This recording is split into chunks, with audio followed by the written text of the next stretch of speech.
సన్నిధికి వస్తున్నాం ప్రభా. ఈ సాయంత్రం వేళ మీ సన్నిధిలో ప్రభా మిమ్మల్ని స్తుతించినట్లు మీ పాద సన్నిధిలో ప్రభా మేము గడుపునట్టు మాకు ఇచ్చిన ఈ ప్రవేశాన్ని బట్టి స్తోత్రాలు.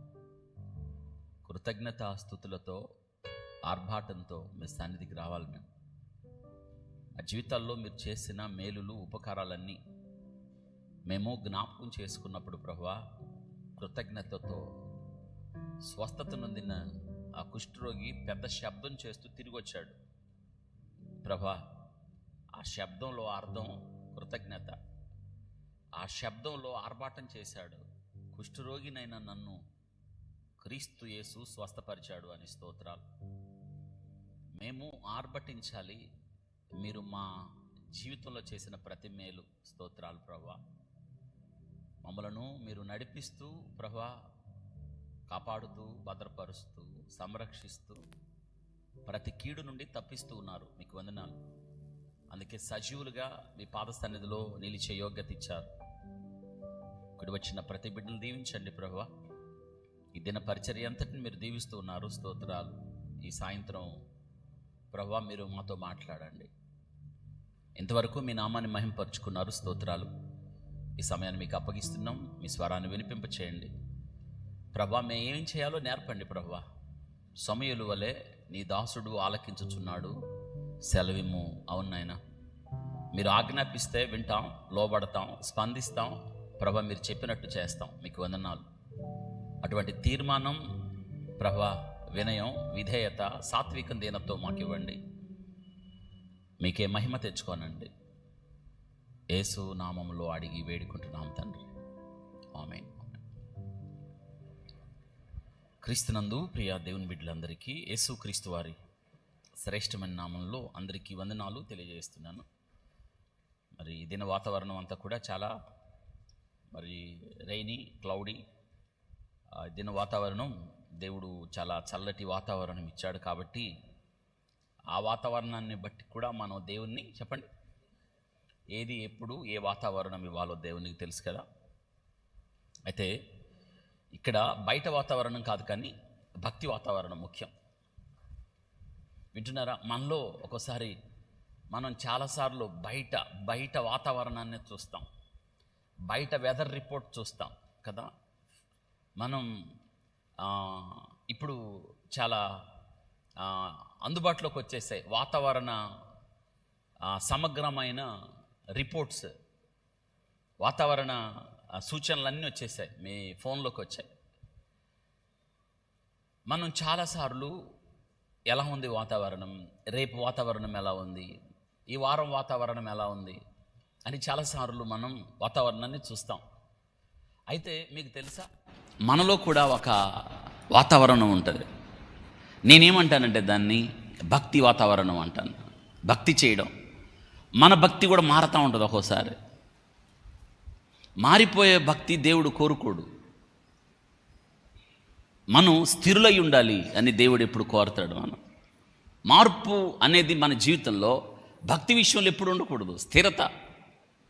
మీరు స్థిరులై ఉండాలి అని నేను కోరుకుంటున్నాను అని పౌలు గారు ఏదో ఒక సందర్భంలో ఆయన రాసిన 14 పత్రికల్లో దాదాపుగా ఎక్కడొక చోట ఈ విషయాన్ని జోడిస్తాడు. స్థిరత కలిగి ఉంటున్నామా? మనం జారిపోతున్నాం, బలహీనమైపోతున్నాం, నీరసపడిపోతున్నాం, ఆగిపోతున్నాం. అంటే మనలో వాతావరణం మారిపోతూ ఉందన్నమాట. అంటే పరిస్థితులకు తగ్గట్టుగా భక్తి చేస్తున్నారా? నో. పరిస్థితులు ఏవైనా కానీ భక్తి మారదండి మాది. That's our statement. మన తీర్మానం అదే ఉండాలి. వాట్ మే కమ్, ఏమైనా కానీ నేను మారను. నా భక్తి మారేది కాదండి. ఎందుకంటే నన్ను ప్రేమించి నా కొరకు ప్రాణం పెట్టిన క్రీస్తు ప్రభు మారనివాడు. ఆయన నిన్న నేడు ఎట్లున్నాడు?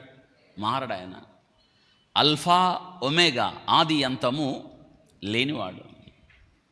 ఇలా రావాలి మన భక్తి తీర్మానం. అలాంటిది రాత్రికి రాత్రి రాదు, నేర్చుకోవాలి. భక్తిని నేర్చుకొనుట, భక్తిని సాధకము చేసుకొనుట. నేర్చుకునేది ఒక రోజులోనా? ఇట్స్ కంటిన్యూ ప్రాసెసా కదా? రోజు చేయాలి. భక్తి జీవితం అనేది కూడా అలాంటిదే, రోజు చేయాలి. ఇది మీరు చేయాల్సిన ప్రాముఖ్యమైన విషయం. కాబట్టి మీరు ఎప్పుడైనా భక్తి నేర్చుకునే విషయంలో నా టైం అయిపోయింది, నా వయసు అయిపోయింది, గుర్తు లేదు, చదువు లేదు, అది లేదు, ఇది లేదు, చేయకండి. వింటున్నారా? రేపు మా నాన్న ప్రభు దగ్గరికి వెళ్తాడు, రేపు చనిపోతాడు. I know that. చనిపోతాడని తెలియదు నాకు. ఆయన లాస్ట్లో నా పక్కన, నేను చిల్లూరుపేట మీటింగ్స్కి వెళ్ళి వచ్చాను, 3 అయింది టైం. ఇంకా రేపు మా నాన్న ప్రభు దగ్గరికి వెళ్తాడు. నేను ఇంటికి వచ్చేలోపు ఆ మీటింగ్కి మా నాన్న వెళ్ళాలి. ఆయన వెళ్ళలేదు, వెళ్ళలేక నన్ను పంపించాడు, నువ్వు వెళ్ళరా అని. నేను వెళ్ళాను. నేను వచ్చేటప్పటికి ఆయన కానా పెళ్లి వింది 2వ అధ్యాయం చదువుతున్నాడు, యోహాను సువార్త. నేను మా నాన్న పక్కన కూర్చొని, 14 ఏళ్ళప్పుడు దేవుడిని నమ్ముకున్నాడు మా నాన్న. చనిపోయిన నాటికి 70+ సంవత్సరాలు ఆయనకి. ఎన్నిసార్లు చదివి ఉంటాడు ఆ 2వ అధ్యాయం. నాకు ఇప్పటికీ ఆ అధ్యాయం చదివితే అదే గుర్తు వస్తుంది. ఎన్నిసార్లు చదివి ఉంటాడు మా నాన్న కదా. ఈ 70 సంవత్సరాల వయసులో కానా పెళ్లి విందు ఆ అధ్యాయం మీద ఎన్నిసార్లు వెళ్ళి ఉంటాడు, ఎన్నిసార్లు చదివి ఉంటాడు. నేను ఆయన్ని ప్రశ్న అడిగాను, ఏంది నాన్న కానా పెళ్లి విందు చదువుతున్నావు అంటే. నేను ఆయన్ని అడిగాను, ఎందుకు చదువుతున్నావు, ఎన్నిసార్లు చదివి ఉంటావు, ఇదంతా వచ్చు కదంటే మా నాన్న ఒక మాట చెప్పాడు. ఏంటంటే, ప్రతి అధ్యాయం కొత్త ప్రారంభం అవ్వాలి, నాకేమీ తెలియదు అని చదువుకోవాలి. దెన్ దేవుడు ఏం చేస్తాడు తెలుసా? టీచింగ్. అలా చదువుకోవాలి. నాకు వచ్చు, నాకెవరు చెప్పాల్సింది లేదు, నాకు అన్నీ తెలుసు కాదు. బైబిల్ చదువుతున్న ప్రతి సందర్భంలో కూడా నూతన ప్రారంభం అవ్వాలి. నాకేం తెలియదు ప్రభువా, నువ్వు మాట్లాడు ప్రభువా అన్నమాట. కాబట్టి మీరు దేవుని వాక్యం నేర్చుకోవాలి, ఎక్కువగా నేర్చుకోవాలి, ఇంకెక్కువ నేర్చుకోవాలి. ఎంత ఎక్కువగా దేవుని వాక్యాన్ని చదువుతారో దేవుని అంత ఎక్కువగా ప్రేమిస్తారు. దేవుని వాక్యం మీకు అంత అర్థమవుతుంది. వాక్యం అర్థం అవడం ద్వారా దేవుని అంతగా ప్రేమిస్తారు అని నేను చెప్పడానికి ఇష్టపడుతున్నాను. స్థిరత కావాలి. భక్తి వాతావరణం బయట సంబంధం లేదు, మన బయట వాతావరణం మారుతూ ఉంటుంది. కానీ భక్తి అనేది మన జీవితంలో అంతకంతకు నేనేమంటానంటే ప్రబలిపోవాలి. స్థిరత కలిగిన వారిగా, యోగ్యులుగా, సిగ్గుపడనక్కరి పని వారిగా, క్రీస్తు యేసు యొక్క మంచి సైనికులుగా భక్తిని మనం ఏం చేయాలంటే ప్రాక్టీస్, సాధకం చేసుకోవాలి. మనం చేయాలి సార్, అలసిపోతాం. నో, రోజు చేయాలి ఈ పని. రోజు ఈ టైం నాకు బైబిల్ స్టడీ, ఈ టైం ప్రార్థన, ఈ టైం మెడిటేషన్, ఈ సమయంలో నేను దేవుని వాక్యాన్ని ధ్యానం చేస్తాను, దేవునితో సమయం గడుపుతాను. ఇంతకు తప్ప ఈ సమయాన్ని నా జీవితంలో నేను ఎవరికి ఇవ్వను. ఎందుకంటే ఇది నా భక్తి సాధకం. ఇది మీరు నిజంగా తీర్మానం చేస్తే మీ జీవితాలు మీరే ఆలోచించండి, 2 రకాలుగా మారుతాయి. ఏంటంటే ఇది చేయక ముందు, ఇది చేసిన తర్వాత కదా. భక్తి అంటే ఎలా ఉండాలి తెలుసా? నాన్న దగ్గర యోసేపు ఎలా ఉన్నాడో ఐగుప్తులో కూడా తన తండ్రి యోసేపుకి రంగుల అంగి ఇచ్చాడు. ఏమిచ్చాడు? వస్త్రం. అదే కదా అన్నలకు వ్యసనం అయింది. ఏం గుట్టిచ్చాడు? కానీ బానిస వస్త్రాలు వేసుకున్నప్పుడు కూడా అలాగే ఉన్నాడు. చివరికి రాజవస్త్రాలు ధరించినప్పుడు కూడా, ఉదారంగు వస్త్రాలు వేసినప్పుడు, 2వ రథం మీద ఎక్కి తిప్పుతున్నప్పుడు కూడా తండ్రి దగ్గర స్థానాన్ని మర్చిపోలేదు. ఇది భక్తి. ఉందా మనకు ఆ భక్తి? కొంచెం మన స్థితి మారితే చాలు, అమ్మో మనం దొరుకుతామా? నిజమే కదా. నేనంటారు ఇదేని పనికిరాండి దేవుడు తప్ప మనకి. యోసేపు తన భక్తి జీవితం మారలేదు. ఇది మనం నేర్చుకోవాలి. ఇంటి దగ్గర ఏ ధర్మశాస్త్రాన్ని నేర్చుకున్నారో హెబ్రీ బాలురు 4, శద్రకు, మేషకు, అబెద్నెగోలు 7 అంతల అగ్ని మండుతున్నా భక్తి మారలేదు. పైగా తేల్చి చెప్పారు, ఏమంటే మేము మొక్కం. ఎందుకంటే మేము అది నేర్చుకోవాలా. ఎందుకు నేర్చుకోలేదంటే మాకు దేవుడు ఎవరో తెలుసు కాబట్టి. భక్తి మారలేదే. దానియేలు కూడా ఇట్టి శాసనము, భక్తి మారలేదు. ధైర్యంగా వెళ్ళాడు సింహబోన్లోకి. వాట్ మే కమ్, ఏమవుతుంది. కాబట్టి మీ జీవితాల్లో కూడా వాతావరణం, భక్తి వాతావరణం ఎప్పుడు ఎలా ఉండాలంటే అంతకంతకు ఎదుగుతూ, ప్రబలుతూ, స్థిరపడుతూ, అనేకులకు మార్గం చూపుతూ, మాదిరిని చూపుతూ, అనేకులకు దీవెనగా ఆశీర్వాదకరంగా మిమ్మల్ని చూచినప్పుడు మీలాగా ఉండునట్లుగా క్రీస్తు యేసుకు కలిగిన మనస్సు మనందరం కలిగి, పౌలు గారు చెప్పినట్లుగా అద్భుతమైన విషయం చెప్పాడు. నేను క్రీస్తును పోలి నడుచుకున్న ప్రకారం, అవును, దేవుని వాక్యాన్ని చేతబట్టి వక్ర జనము మధ్య, మూర్ఖుల మధ్య, దుష్టుల మధ్య, చీకటి ప్రబలిన దుష్టుల మధ్య దేవుని వాక్యమును చేతబట్టిన జ్యోతుల్లాగా, జస్ట్ లైక్ ఏ స్టార్స్ మనం జీవించాలి, బ్రతకాలి. ఇది ఈరోజు నేను మీకు చెప్పాలనుకుంటున్న శ్రేష్టమైన పాఠం. వింటున్నారా? సంతోషం. ఈరోజు మీకు ఒక బాధ్యత, కొంత మీ సమయాన్ని ప్రార్థనకి కేటాయించుట.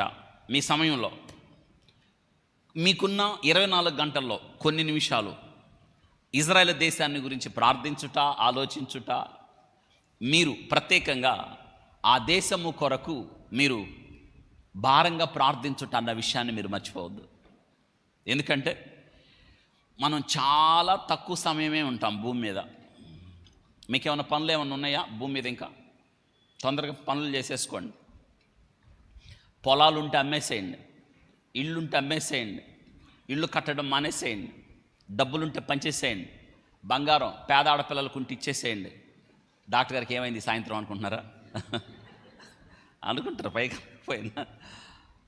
ఎందుకు ఈ మాట చెప్తున్నా? చాలా తక్కువ టైం బ్రతామండి మనం. భూమి అఫ్కోర్స్ దేవుని ఇష్టం మనం, కానీ భూమి మీద మనం బ్రతికేది మాత్రం ఈ భూమి మీద జరిగే సంఘటనలన్నీ కూడా మనల్ని ఏంటి యుగాంతానికి తీసుకొని వెళ్తున్నాయి. యుగాంతం అంటే భూమి లయమైపోతుంది ఒక దినాన. ప్రభు రాబోతున్నాడు. ఎటు చూసినా వినండి, భూమి మీద జరిగే పరిస్థితులన్నీ మనకి ఏమి నేర్పిస్తున్నాయి అంటే గందరగోళాలు. ఎంత భయంకరమైన పరిస్థితులు భూమి మీద మనకు కనిపిస్తున్నాయి అంటే ప్రభు చెప్పిన మాటలే జరుగుతున్నాయి అంతే. యెహోవా తీర్మానమే స్థిరం, ప్రభువా నీ వాక్యం ఆకాశమందు స్థిరంగా ఉంది అని ప్రభు చెప్పాడు. భూమి గతించినా కానీ ఆకాశము భూమి ఆయన మాటల్లో, వాక్యంలో ఏంటంట? సున్నైనను పొల్లైనను. నిజంగా అదే జరుగుతుంది ఇప్పుడు. అసలు మీకు ఆశ్చర్యం కలిగించే విషయం, ప్రభు చెప్పిన మాటల్లో యుద్ధాలు, యుద్ధ సమాచారాల గురించి మీరు జరుగుతుంది. మీకు ఆశ్చర్యం కలిగించేది ఏంటో తెలుసా? చిన్న ఆఫ్ఘనిస్తాను ఏ దేశంతో యుద్ధం చేస్తుంది? పాకిస్తాన్తో. పాకిస్తాన్తో యుద్ధం చేస్తుందండి. ఆఫ్ఘనిస్తాన్ ఎక్కడ, పాకిస్తాన్ ఎక్కడ? చిన్న తైవాన్తో దాన్ని ఆక్రమించుకోవాలని చైనా యుద్ధానికి తలపడతా ఉంది. అమెరికా దేశం వచ్చేటప్పటికి మీరు ఆలోచించండి, చుట్టుపక్కల ఉన్న చిన్న చిన్న దేశాలతో. ఎందుకు ఈ మాట చెప్తున్నట్టు? యుద్ధాలు, యుద్ధ సమాచారాలు, వాటి గురించి మనం వింటున్నప్పుడు మీరు గుర్తుపెట్టుకోవాలి, ప్రభు చెప్పింది ఎంతగా జరుగుతుంది చూడండి. అవును, వాక్యంలో ఉన్నది అంతా కూడా జరుగుతుంది. అందుకే మీకు భూమి మీద ఏ సంగతి జరిగినా ఒకటి గుర్తుపెట్టుకోవాలి, ఏంటంటే లుక్ ఎట్ జెరూసలేం. యెరూషలేమును చూడాలి, యెరూషలేమును చూడాలి. అక్కడి నుంచి మీ కళ్ళు యెరూషలేమును కేంద్రంగా చేసుకొని చుట్టుపక్కల దేశాలు చూడాలి. అక్కడి నుంచి మీరు ప్రపంచ పటాన్ని చూడాలి. Simply you pray. అంటే మీరు ప్రార్థన చేయడం అనేది ఏ దేశం నుండి ప్రారంభం అవ్వాలి? యెరూషలేము క్షేమము కొరకు ఏం చేయండి? ఎందుకు చేయాలి? యెరూషలేము క్షేమమే ప్రపంచ క్షేమం, యెరూషలేము క్షేమమే నీ క్షేమం, యెరూషలేము క్షేమమే ఈ దినాన సంఘక్షేమం. యూనో ఇదేందండి? యెరూషలేముకి మనకేమో సంబంధం? అవును, యెరూషలేము ప్రపంచానికి సింప్లీ పల్స్, నాడి. యెరూషలేము ప్రపంచానికి గుండె చప్పుడు. యెరూషలేము ప్రపంచానికి ఏ దేశమైనా కానీ, ఈవెన్ పాకిస్తాన్ లాంటి భయంకరమైన ఉగ్రవాద దేశానికైనా సరే, దెన్ తర్వాత చైనా లాంటి కరడుగట్టిపోయిన కమ్యూనిస్టు భావాల దేశమైనా సరే, మించి కిమ్ పరిపాలిస్తున్న ఉత్తర కొరియా భయంకరంగా ప్రజలను అణగదొక్కి స్వేచ్ఛ స్వాతంత్రాలను హరింపజేసే ఒక నియంత దేశమైనా సరే, ఇజ్రాయేల్ అనగానే యువర్ అటెన్షన్ ప్లీజ్ అని ఆగుతారు అక్కడ. That's the power of Israel. ఇది గుర్తుపెట్టుకోవాలి మేము. ఎందుకంటే చూడండి, ప్రపంచంలో ప్రతి దేశంతో ఇజ్రాయేల్ దేశం ముడిపడిపోయింది. ప్రపంచంలో ప్రతి ఒక్క వ్యక్తి యొక్క జీవితంతో ఇజ్రాయెల్ దేశం సంబంధం కలిగి ఉంది. ఇది గుర్తుపెట్టుకోవాలి. ఎందుకు ఈ మాట చెప్తున్నానంటే, ప్రపంచం 5 మహాసముద్రాలు, 5 6 సముద్రాలు 5 కదా. ఖండాలన్నీ 7 ఖండాలు. 7 ఖండాల్లో ఆసియా ఖండం, ఆసియా ఖండంలో మధ్య ప్రాచ్యం, మిడిల్ ఈస్ట్లో మధ్య అదే సెంటర్ పాయింట్. అక్కడే ఉంది యెరూషలేము ఉంది సెంటర్. అక్కడ పుట్టాడు యేసుక్రీస్తు ప్రభువు. మనం ఆసియా ఖండం, మనదే ఖండే ఆసియా ఖండం. ఆఫ్రికానా? ఆసియానా ఆఫ్రికానా? అబ్బో, అందరూ ఆసియా ఖండంలో ఉన్నారు కదా. గుడ్. ఆసియా ఖండంలో పుట్టాడు ఆయన, ఆసియా ఖండం. కాబట్టి ఈరోజు మీకు నేను కొన్ని విషయాలు చెప్తాను. ఎందుకు చెప్తున్నానంటే, ఇది చేయడం ద్వారా మీరు దీవించబడతారు. ఎలా? అన్ని విషయాల్లో. ఇప్పుడు నేను చెప్పే విషయాలు కేవలం యెరూషలేమును ప్రేమిస్తూ, అనగా ఇజ్రాయెల్ దేశాన్ని ప్రేమిస్తూ, నేను అలా అని ఆ చుట్టుపక్కల ఉన్న ముస్లిం దేశాలు ఉన్నాయే ప్రేమించద్దనే కాదు, ప్రేమించాలి. వాటిని కూడా, వాటి కోసం కూడా ప్రార్థన చేయాలి. ఎందుకంటే వాళ్ళు కూడా మనోళ్ళే కదా. అర్థమవుతుందా? ఇప్పుడు శారమ్మ మనకేమవుద్ది? పెద్దమ్మ, అమ్మ. ఆగరు చిన్నమ్మ, సింపుల్. ఇక బాధ ఏంది? మీకు అర్థమైందా లేదా? కాబట్టి ఇక్కడ గుర్తుపెట్టుకో, ప్రతి ఒక్క వ్యక్తిని ప్రేమిస్తున్నాడు. అయితే రక్షణ ఎవరిలోంచి కలుగుతుంది? యూదుల్లోంచి కలుగుతుంది. అవునా కాదా? ఎలా కలుగుతుందంటే, శరీరమును బట్టి క్రీస్తు వారిలో పుట్టాడు. పౌలు గారు అదే చెప్పాడు. యూదునకు కలిగిన ఆధిక్యత ఏమిటి? ఎందుకు యూదుల కోసం ప్రార్థన చేయాలి? ఎందుకు ఇశ్రాయేలు కోసం ప్రార్థన చేయాలంటే, లేఖనములు వారివి, పితరులు వారు, అర్చనాచారాలు వారివి మించి శరీరమును బట్టి క్రీస్తు వారిలో ఇశ్రాయేలుకు కలిగిన ఆధిక్యత ఏమిటి? అన్నిటిలో గొప్పతనం అన్నిటిలో ఉంది అని పౌలు గారు రోమీయులకు రాసిన పత్రికలో కుండబద్దలు కూడా చెప్పాడు. అంటే మనం తెలుసుకోవాల్సింది ఏంటి తెలుసు? లవ్. ఇప్పుడు ఇశ్రాయేలీలులో నుండి అలా అని గుర్తుపెట్టుకోవాలి. ఇశ్రాయేలుకి కలిగిన గొప్పతనం, ఇశ్రాయేలీలేమి మనం అనుకుంటున్న గొప్పవాళ్ళు కాదు, కానీ వారిలో ఎవరు పుట్టారు? పెద్దగా ఎవరు పుట్టారు? యేసుక్రీస్తు పుట్టాడు. అది వాళ్ళ గొప్పతనం. కాబట్టి మీరు ఇక నుంచి, నేను గతంలో చెప్పాను, యెరూషలేము అనగా ఇశ్రాయేలీల దేశాన్ని ఒక కంట కనిపెట్టండి. వింటున్నారా? 2, ఆ దేశాన్ని ప్రేమించండి. 3, ఆ దేశం కోసం ప్రార్థన చేయండి. 4, కన్నీరు కార్చండి. ఆ దేశానికి కృతజ్ఞత కలిగి ఉండండి. ఆ దేశం వైపు చూడండి, ప్రభు రాబోతున్నాడు. వింటున్నారా? ఈరోజు మీరు తెలుసుకోవాల్సిన విషయం నేను కొన్ని చెప్తాను, జాగ్రత్త వినండి. ఈరోజు మనం ఒక కీర్తన చదువుకుందాం. ఆ కీర్తనలో ఏం చెప్పాడంటే, కీర్తనకారుడు యెరూషలేమును ప్రేమించండి అని చెప్తూ యెరూషలేము కొరకు ప్రార్థన చేయండి అని చెప్పాడు. మీకు గుర్తుందా? ఒక ప్రశ్న అడుగుతాను, ఈ ప్రశ్నకు జవాబు చెప్పాలి మీరు. వింటున్నారు కదా? కాబట్టి ఒక ప్రశ్న ఏమిటంటే, ఒక వ్యక్తిని పిలిచి రాజు అన్నాడు, యెరూషలేములో ఇల్లు కట్టుకో, అందులో నివాసం చేయి, బయటికి వెళ్ళొద్దు అన్నాడు. ఎవరు? షిమి. ఎస్, సొలొమోన్. కాబట్టి ఎంత బాగుంది ఈ మాట. యెరూషలేములో ఉండు, యెరూషలేము సరిహద్దులు దాటద్దు, యెరూషలేములో ఇల్లు కట్టుకో, కాపురం చేయి. బాగుంది కదా? కాబట్టి యెరూషలేములో మనం ఉండాలి. గుర్తుపెట్టుకోవాల్సిన అవసరం ఉంది. మీరు ఇక నుంచి తెలుసా, మీరు కానుకలు ఇస్తేనే దీవించబడతారు, అవసరం లేదు. ఈ మాటలు నమ్మద్దు. మీరు డబ్బులు ఇవ్వండి దేవునికి, దేవుడు మీకు ఇస్తాడు, నమ్మద్దు ఈ మాటలు. అస్సలు నమ్మద్దు. కానుకలకి మీ దీవెనకు సంబంధమే లేదు. అస్సలు నమ్మద్దు ఈ మాటలు. ఇవ్వండి ఇవ్వండి ఇవ్వండి ఇవ్వండి కాదు, పంపండి. పరిచర్య ఇచ్చే పరిచర్య కాదు మంది, సెండింగ్. ఆదిమ సంఘం ఎవరిని కానుకలు అడగల, చేయిదట్టి జాచల. We are not at all beggars, we are givers. Upper hand మంది. ఇచ్చువారు ఎంతమంది ఆయనకి ఇస్తావు? ఎందుకో తెలుసా? దేవుని దగ్గర నిధులు కొరత లేవు. We one family church. మనందరం కలిస్తే ప్రపంచ చరిత్రను మార్చగలుగుతాం. ఎందుకో తెలుసా? కాబట్టి చాలామంది ఈ మధ్యకాలంలో మీరు ఇస్తేనే దీవించబడతారు, ఇవ్వకపోతే దీవించబడరు, ఏం చెప్తా ఉన్నారు. మీరు ఇవ్వకపోయినా గుర్తుందా, తన అమూల్యమైన రక్తమును మీ కొరకు మరేమిచ్చాం మనం? ఎందుకు ఈ బోధలు, అబద్ధ బోధలు, వ్యర్థమైన బోధలు? కాబట్టి గుర్తుపెట్టుకోండి, మీరు దీవించబడాలి అన్ని విషయాలంటే ఈరోజు ఈ వర్తమానం ద్వారా, వాక్యము ద్వారా దీవించబడతాం మనం. అమ్మా, మిగతా వాటి ద్వారా మనం దీవించబడం, వాటిని నమ్మకండి, మీరు నమ్మకండి, మోసపోవద్దు. దేవుని ప్రేమించండి చాలు, మిమ్మల్ని మీరు దేవునికి అప్పగించుకోండి చాలు. ఇంతకన్నా దేవునికి ఏమి ఇవ్వగలం మనం? ఏమిచ్చి అయ్యా నీ సన్నిధికి రావాలి యుమైకా అంటున్నాడు. ఏమి తెస్తే జరుగుతుంది, ఏమి ఇవ్వగలను, ఏమిస్తే తీరుతుంది? చివరికి ఆయన అంటున్నాడు, వేలాది నదులంతా విస్తార తైలం, పొటేళ్లను గర్భఫలమైన నో చాలదు. ఇది ఏమిచ్చాడంటే కింద చెప్పాడు, నీతి న్యాయమును అనుసరించి నడుచుట, న్యాయముగా ప్రవర్తించుట. ప్రభు చెప్తున్నాడు, ఇదే కదా యెహోవా నిన్ను కోరుతున్నాడు అని చెప్పాడు. కాబట్టి జాగ్రత్త, మీరు తెలుసుకోవాలి. ఈ సాక్ష్యాలు ఇవన్నీ మీరు వినకండి. అబద్ధ సాక్ష్యాలు, పనికిరాని సాక్ష్యాలు, వ్యర్థమైన సాక్ష్యాలు.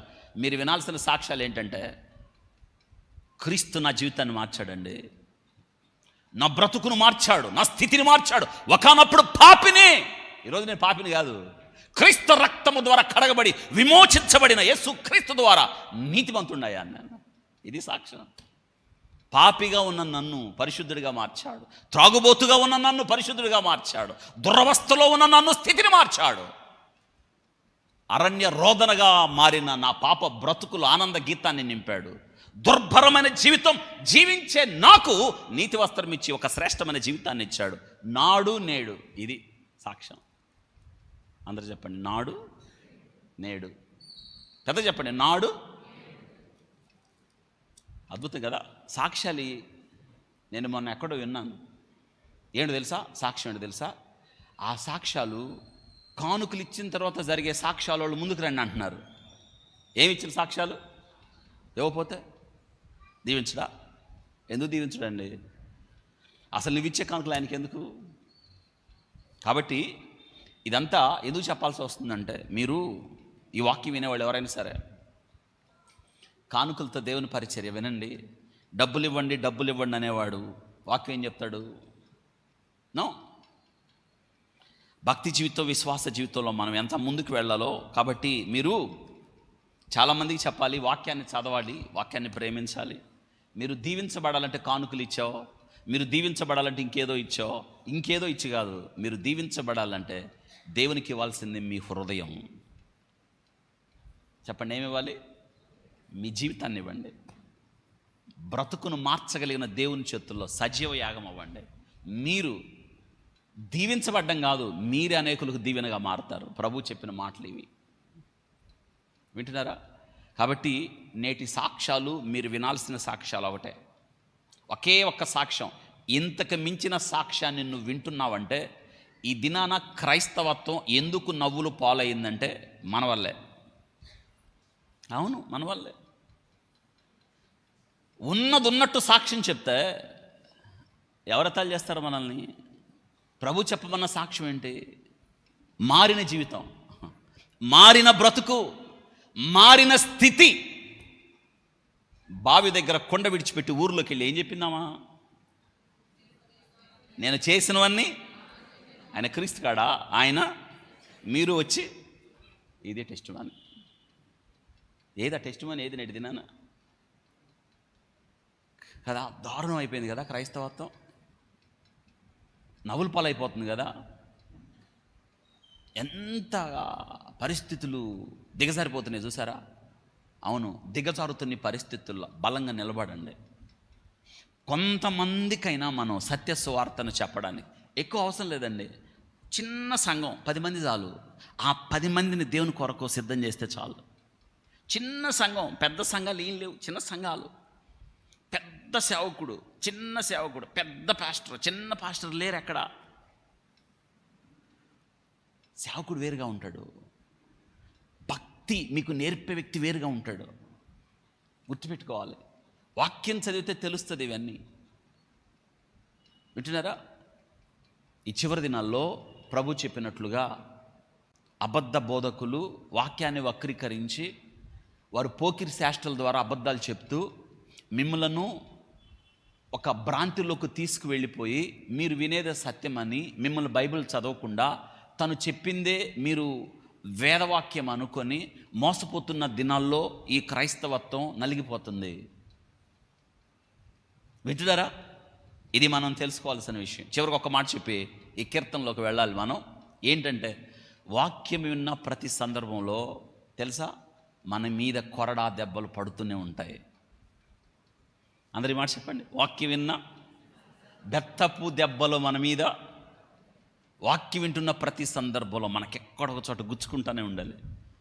మీకే కాదు, చెప్పే నాకు కూడా గుర్తుపెట్టుకోవాలి. మొదట నాకు, తర్వాత మీకు. ఎందుకో తెలుసా? మీరు తప్పు చేస్తే ఒక దెబ్బ, నేను తప్పు చేస్తే 3 దెబ్బలు. నో, ఏమనుకుంటున్నారు మరి? నేను మీకు మాదిరిని చూపించకపోతే, మీకు ముందు సరిగా నా జీవితం సరిగా లేకపోతే ఎలా? వాక్యం చెప్పేవాళ్ళు మానేశారు. వాక్యం ఎందుకు తెలుసా? మీకు ఏది ఇష్టమో అది నేను చెప్తే ప్రమాదం. మీరు ఇక్కడికి ఎందుకు వచ్చారు తెలుసా? వాక్యము విని, వాక్యము ద్వారా సరిచేయబడి, వాక్యము ద్వారా గద్దించబడి, వాక్యము ద్వారా ఖండించబడి బుద్ధి తెచ్చుకొని చివరికి ఏడుస్తూ వెళ్ళాలి. అంటే వాక్యం పనిచేసింది మీలో. అంత మాత్రమే కాదు, ఆ దుఃఖంలో మీకు రావాల్సిన మార్పు ఏంటంటే, ఇక నేను ఏ విషయంలో గద్దించబడ్డానో, ఏ విషయంలో ఖండించబడ్డానో నేను ఇక పని చెయ్యను. ఇది మార్పు. వాక్యం విన్న ప్రతి సందర్భంలో మీకు రావాల్సిన మార్పు ఏంటో తెలుసా? దట్ మీన్స్ మనకి రావాల్సిన మార్పు ఏంటో తెలుసా? ఈ వాక్యము ద్వారా దేవుడు నన్ను సరిచేస్తున్నాడు. ప్రభువా, నా కోసమే ఈ వాక్యం. నువ్వు మాట్లాడు ప్రభువా, నువ్వెంత సరి చేస్తే అంత సరవుతాను ప్రభు అని ప్రభువుకి చెప్పాలి మనం. వింటున్నారా? కాబట్టి వాక్యాన్ని మీరు దూరం పెట్టద్దు, దిద్దుబాటును అసహించుకోవద్దు, దిద్దుబాటుని మనం స్వీకరిద్దాం. ఈ చివరి దినాల్లో ప్రభు కోరిన వ్యక్తులుగా మనం ఉందాం. ప్రభు సరిచేసినప్పుడు సరిచేయబడదాం. అతిక్రమము దాచక ఒప్పుకొని విడిచిపెట్టి కనికరం పొందుదాం. ఎందుకో ఈ దినాన ఈ వర్తమానానికి ముందు హెచ్చరిక, దానికి ఇంకొక మాట జోడిస్తాను.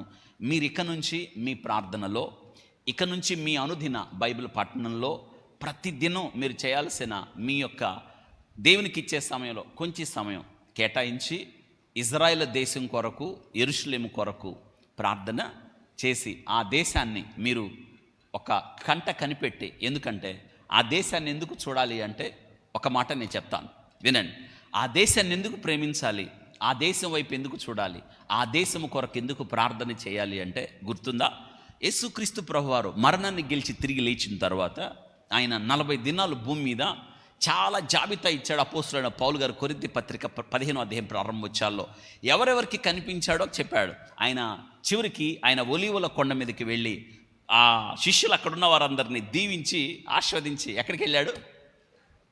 పెద్దగా ఎక్కడికి వెళ్ళాడు కదా. అక్కడున్న వాళ్ళందరూ కూడా అలాగే చూస్తారు. ఒక మేఘము వచ్చి ఆయన్ని కమ్ముకొని చుట్టేసింది, ఇంకా కనిపించలేదు ఆయన. అలాగే చూస్తూ ఉన్నారు. అప్పుడు దేవుని దూత వాళ్ళతో ఏం మాట్లాడారు చెప్పండి ఒకసారి. ఓ గలిలయులారా, మీరెందుకు ఆయన్ని అలా చూస్తున్నారు? ఆయన ఎలా వెళ్ళాడో చెప్పండి. ఆయన ఎలా వెళ్ళాడో అంటే మనం ఎటు చూడమని ఒక కంట దేన్ని చూడాలి? పెద్ద చెప్పండి. ఇజ్రాయెల్ దేశం చూడండి అంటే ప్రార్థన చేయండి అని. కాబట్టి ఈ దినం కొన్ని విషయాలు నేను చెప్తాను జాగ్రత్తగా. ఈ కీర్తన చదువుకున్న తర్వాత మనకు తెలిసిన కీర్తనే కంటత పెట్టించాను గతంలో నేను. ఈ కీర్తన మనం చదువుకున్న తర్వాత మరికొన్ని విషయాలు ఈ కీర్తనలో మనం నేర్చుకోవడానికి ప్రయత్నం చేద్దాం. 122వ కీర్తన, అంతే కదా? కంటత వచ్చా మీకు? Very good. కంటత వస్తే చాలా మంచిది, కంటత పెట్టేసేయండి. 122వ కీర్తన నేను మీకు చాలా విషయాలు చెప్పాను ఈ కీర్తన ఆధారం చేసుకొని. యాత్ర కీర్తన ఇది. 122వ కీర్తన అన్నమాట. ఇందులో 9 వచనాలు ఉన్నాయి. యెరూషలేము గురించి ఉంటుంది ఇది. యెరూషలేము, అక్కడ యెరూషలేమును ప్రేమించమని, యెరూషలేము కొరకు ప్రార్థన చేయమని ఉంటుంది ఇందులో. యెరూషలేము మహారాజు దేవుని పట్టణం, సియోను దేవుడు కోరుకున్న స్థలం, ఆయన సింహాసనాన్ని స్థాపించిన స్థలం దేవుని కన్నులు ఆ స్థలం మీద ఉన్న శ్రేష్టమైన స్థలం. వింటున్నారా? కాబట్టి యెరూషలేము యొక్క వైభవం ఇందులో ఉంటుంది. ఇది గుర్తుపెట్టుకోవాలి. నేను ఈ కీర్తన మీకు గతంలో చెప్పేటప్పుడు చాలా విషయాలు చెప్పాను. ప్రత్యేకంగా ఈ దినాన ఇందులో కీర్తన అంతా కాదు, కానీ 2 మాటలు ఇందులో కీర్తనలో మనం చదువుకుందాం. ఈ కీర్తన మీకు దీవెన, ఈ కీర్తన మీకు ఆశీర్వాదం, ఈ కీర్తన మీకు ధైర్యం, ఈ కీర్తన మీకు ప్రోత్సాహం, ఈ కీర్తన మీకు ఆదరణ, ఈ కీర్తన రేపటి కోసం బ్రతకడానికి శక్తి, ఈ కీర్తన నిరీక్షణ, ఈ కీర్తన భవిష్యత్తులో మీకు ఒక నమ్మిక. అంతుంది ఇందులో రహస్యం. జెరూసలేం, యెరూషలేమా అని గుర్తుపెట్టుకోవాలి. వింటున్నారా? కాబట్టి ఈ కీర్తన మీకు ఏం తెలియజేస్తుందంటే, దీవించబడుట, హెచ్చించబడుట, ఘనత నొందుట, బలము నొందుట, శక్తి నొందుట, ప్రభావపూరితమైన క్రైస్తవులుగా మారుట, మనం ఇక్కడుండి కూడా దేవుని కొరకు పని చేయుట, ఈ కీర్తన మనకిస్తున్న పెద్ద అసైన్డ్ వర్క్. వింటున్నారా? కాబట్టి ఈ కీర్తన నేను ఒక వచనం చదువుతాను, మీరు ఒక వచనం స్పష్టంగా చదువుదాం. చివరి వచనం అందరం కలిసి చదువుకుందాం. యాత్ర కీర్తన. యెహోవా మందిరమునకు వెళ్ళుదమ్మని జనులు నాతో అన్నప్పుడు నేను సంతోషించితిని. ఏంటి? మా పాదములు నీ గుమ్మములో నిలుచుచున్నవి. యెరూషలేమా, రెండోసారి పిలుస్తున్నాడు చూడండి. మొదట యెరూషలేమా అని పిలిచినప్పుడు మా పాదములు నీ గుమ్మములో, మళ్ళీ యెరూషలేమా బాగుగా కట్టబడిన పట్టణము వలె. చూడండి, బాగుగా కట్టబడిన పట్టణము వలె. ఆ పదాలు మీరు మర్చిపోకూడదు. బాగుగా కట్టబడిన పట్టణము వలె నీవు కట్టబడి ఉన్నావు.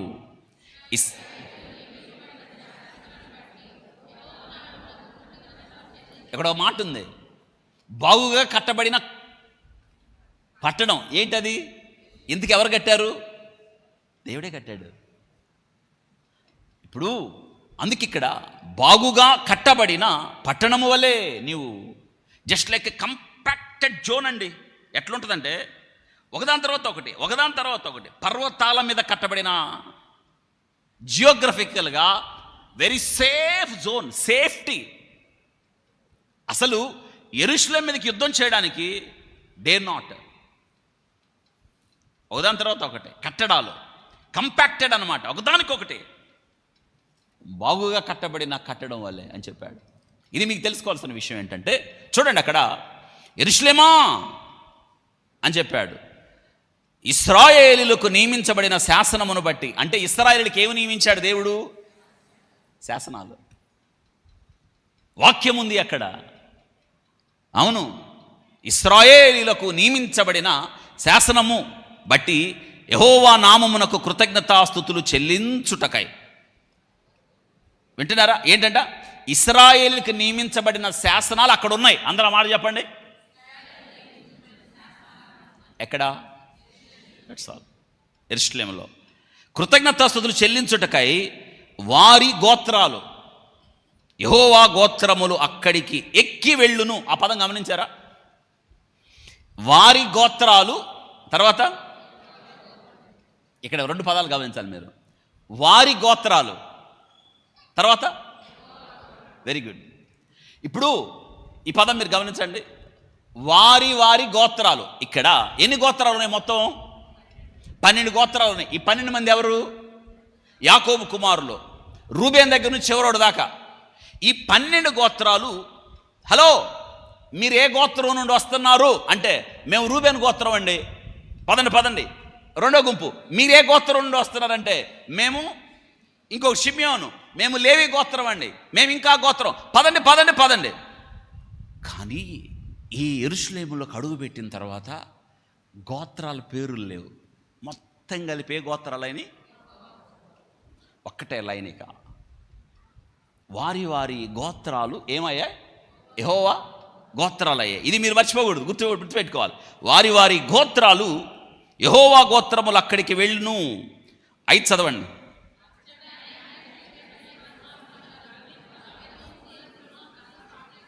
ఎక్కడ? అక్కడేముంది? న్యాయము తీర్చుటకే సింహాసనం ఉంది. అక్కడ ఏం తీర్చబడుతుంది? ఏముంది అక్కడ?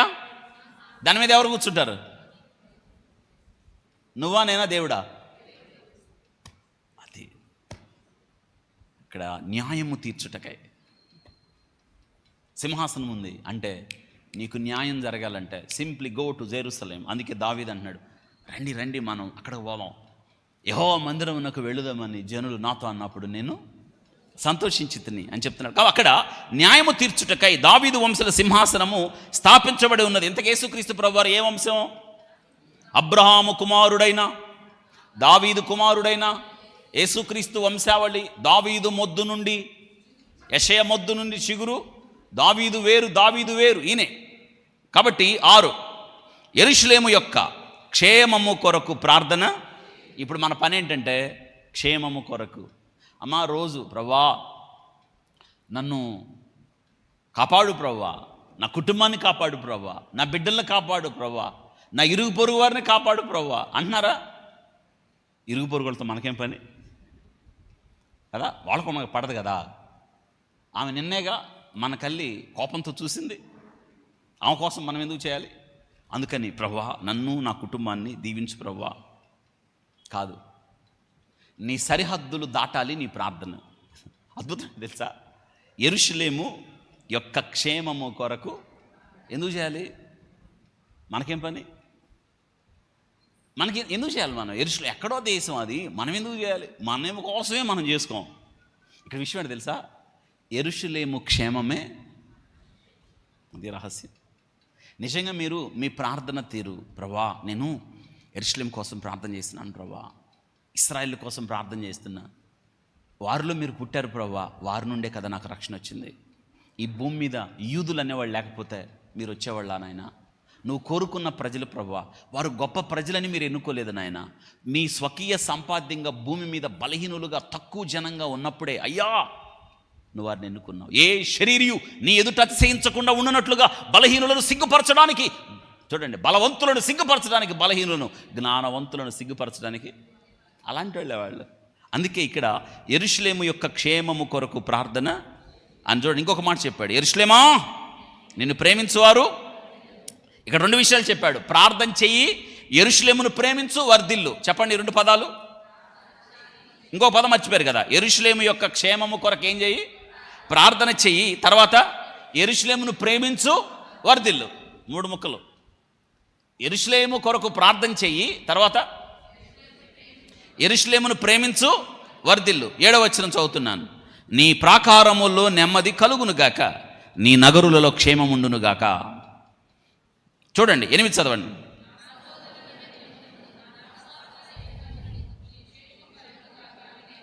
ఇప్పుడు ఇంకొక విషయం మీరు గమనించారా? నువ్వు యెరూషలేము రోజు ఏం ఉంటావు? ప్రభువా నాకు క్షేమమి ప్రభువా, నన్ను కాపాడు ప్రభువా, నన్ను భద్రపరచు ప్రభువా. శత్రువులు ఎంతోమంది ఉన్నారు నాయన. మనకి ఇదే గోల, రాత్రిపూట ఇదే భయం, చీకటి పడితే భయం, ఎవరు వస్తారో ఏమో పరిస్థితి. రాత్రి అయితే అందరికీ భయమే కదా. కానీ మీకు ఒక రహస్యం ఏంటి తెలుసా? మీకు నెమ్మది ఉండాలి, నెమ్మదిగా పడుకోవాలి. రాత్రిపూట నెమ్మది లేకపోతే నిద్ర వచ్చిద్దా? కాబట్టి మీరు నెమ్మదిగా పండుకోవాలి అంటే ముందు దేనికోసం ప్రార్థన చేయాలి? యెరూషలేము. అందుకే ఇక్కడ మాట అన్నాడు, క్షేమముగా నువ్వు ఉండాలంటే దేనికోసం ప్రార్థన చేయాలి? ప్రేమించాలి, ప్రార్థించాలి. చెప్పండి, ప్రేమించాలి. ఈ 2 ముక్కలు నేర్చుకోవాలి. ఎందుకో నేను చెప్తాను ఆ తర్వాత. ఇక నేను 9వ వచనం చదువుతున్నాను. చూడండి, మన దేవుడైన యెహోవా మందిరము నిమిత్తము నీకు మేలు చేయ ప్రయత్నించేదను అని చెప్పాడు. ఎన్ని వచనాలు ఉన్నాయి? 9 వచనాలు ఉన్నాయి. జాగ్రత్తగా, నేను అన్ని విషయాలు కాదు కానీ ఈ కీర్తన గురించి కొన్ని శ్రేష్టమైన విషయాలు మనం తెలుసుకోవడం చాలా ముఖ్యం. వింటున్నారా? చూడండి, కీర్తనలో మనకి ఏం తెలియజేస్తుందంటే, ఇక్కడ యెరూషలేము యొక్క రహస్యాలు ఇందులో మనకున్నాయి. ఇజ్రాయేల్ దేశం యొక్క రహస్యాలు ఉన్నాయి ఇందులో. నిన్ను ఈ కీర్తన ఏం చేస్తుందంటే పరవశింప చేస్తుంది. మీరు గుర్తుపెట్టుకోవాలి. ఎందుకు యెరూషలేము? ఇది చూడండి, ప్రపంచంలో యెరూషలేము ఇప్పటిదాకా 40 సార్లు కన్నా ఎక్కువ సార్లు ముట్టడి వేయబడింది. అన్ని సార్లు ఎప్పుడు కూడా యెరూషలేము ముట్టడి వేయబడలేదు. యెరూషలేము అనేక సార్లు శత్రువులకు వెళ్ళిపోయింది. More than 40 times. యెరూషలేము నాకు కావాలి, నాకు కావాలి, నాకు కావాలని 100 సార్లు యుద్ధం చేశారు. యెరూషలేము చాలాసార్లు చేతులు మారిపోతూ వచ్చింది. తెలుసా మీకు? ఒకరి తర్వాత ఒకరు అన్యులు తొక్కేశారు యెరూషలేముని. కానీ తిరిగి యెరూషలేము ఇశ్రాయేలు చేతుల్లోకి వచ్చింది. చివరికి ఒట్టోమాన్ సామ్రాజ్యం, మీకు తెలుసు, రెండో ప్రపంచ యుద్ధ కాలంలో బ్రిటిష్ ఒట్టోమాన్ సామ్రాజ్యంలో నుంచి యెరూషలేమును లాగేసుకొని ఇశ్రాయేలు రాజేసుకొని నిబంధన ప్రకారం మీకు తెలుసు కదా, చైజ్ వీజ్మెన్ అని ఆయన వాళ్ళకి రెండో ప్రపంచ యుద్ధంలో బాంబును కనిపెట్టించాడు. దానికి ప్రతిగా యెరూషలేము ఏర్పడ్డం మీ అందరికీ తెలుసు. 2 ప్రపంచ యుద్ధాల కారణంగా యెరూషలేము ఏర్పడ్డం. ఇదంతా దేవుని ప్రణాళిక. యెరూషలేము భూమి మీద ఏర్పడిపోయింది, ఇజ్రాయెల్ దేశం ఏర్పడెను. ఇది గుర్తుపెట్టుకోవాలి. మీకు ఒక మాట నేను చెప్పాలి. ఎందుకంటే చూడండి, మీకు ఒక స్పష్టంగా ఇజ్రాయెల్ దేశపు ప్రధానమంత్రి చాలాసార్లు ఆయన అంతర్జాతీయ వేదికల మీద ప్రసంగించేటప్పుడు మీకు చూపించాను నేను. 2 మ్యాపులు చూపిస్తాడు ఆయన. ఒక మ్యాప్ ఏమో ఇశ్రాయేల్ దేశాన్ని ఎవరైతే ప్రేమిస్తారో, ఎవరైతే ఫ్రెండ్షిప్ చేస్తారో ఒక మ్యాప్. ఆ మ్యాప్కి ఆయన ఇచ్చిన రంగు ఏంటంటే గ్రీన్, అంటే వర్ధిల్లుతుంది అని. ఇంకొక మ్యాప్ బ్లాక్, ఇజ్రాయేల్ దేశాన్ని ఎవరైతే నాశనం చేయాలనుకుంటున్నారో, ఎవరైతే కీడు చేయాలనుకుంటున్నారో ఆ రెండింటికి మ్యాప్ చూపిస్తున్నాడు ఆయన.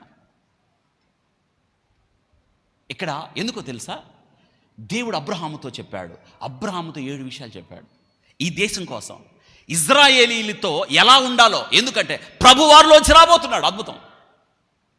ఆదికాండం 3వ అధ్యాయం 15వ వచనంలో స్త్రీ సంతానమైన యేసు క్రీస్తు ప్రభువారు భూమి మీదకి రావడానికి ఆదికాండం 12వ అధ్యాయంలో హీ ప్రిపేర్డ్ ఏ ప్లాట్ఫామ్. 11వ అధ్యాయంలో భూమి మీద బలాత్కారం మరింత ఎక్కువైపోయి బాబేలు గోపురం దగ్గర అంత్యక్రీస్తుకు క్రీస్తు విరోధికి సాదృశ్యంగా ఉన్న నిమ్రోదు బయటకు వచ్చాడు. భూమి మీద యెహోవా ముందు పరాక్రమము కలిగిన వాడు, అంటే తెలుగు భాషలో మీకు చెప్పడానికి దేవుడు ముందు తోక జాడించాడు. అమ్మా ఎవరి ముందు?